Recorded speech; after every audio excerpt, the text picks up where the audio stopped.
Tous pour la promotion du genre en vue de réduire les inégalités entre hommes et femmes. Les médias s'inscrivent dans la vision. L'agence ivoirienne de presse AIP, avec l'appui du ministère de la Femme, de la Famille et de l'Enfant, a procédé à l'installation de sa cellule genre. La cérémonie était placée sous le parrainage du ministre en charge de la communication. Doris Bessé nous fait le commentaire. Il fallait s'y attendre. Comme plusieurs autres institutions, l'agence ivoirienne de presse AIP vient de recevoir le baptême de sa cellule genre après installation. Cette institution médiatique dispose désormais d'une cellule genre conformément à la volonté du gouvernement ivoirien. Voir des femmes représentées au sein des assemblées élues et institutions dans la perspective de consolider le genre. Cette cellule genre permettra à l'agence ivoirienne de presse de prendre en compte au cœur de ses projets et programmes la question du genre. Il s'agit de matérialiser et de rappeler à travers cette cérémonie le principe constitutionnel qui est l'égalité entre les hommes et les femmes. Cette notion d'égalité signifie qu'il faut veiller à ce que le potentiel des hommes et des femmes s'exprime afin que les valeurs individuelles soient pleinement reconnues.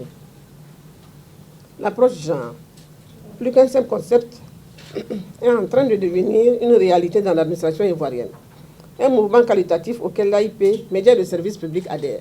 En tant que secrétaire technique, nous allons proposer un programme de formation afin d'informer tous les citoyens sur l'apport genre et faire en sorte que nous puissions les appliquer dans notre façon de diriger. La cellule genre, en tant que telle, est un instrument, mais qui s'insère dans une vision et d'une politique du gouvernement.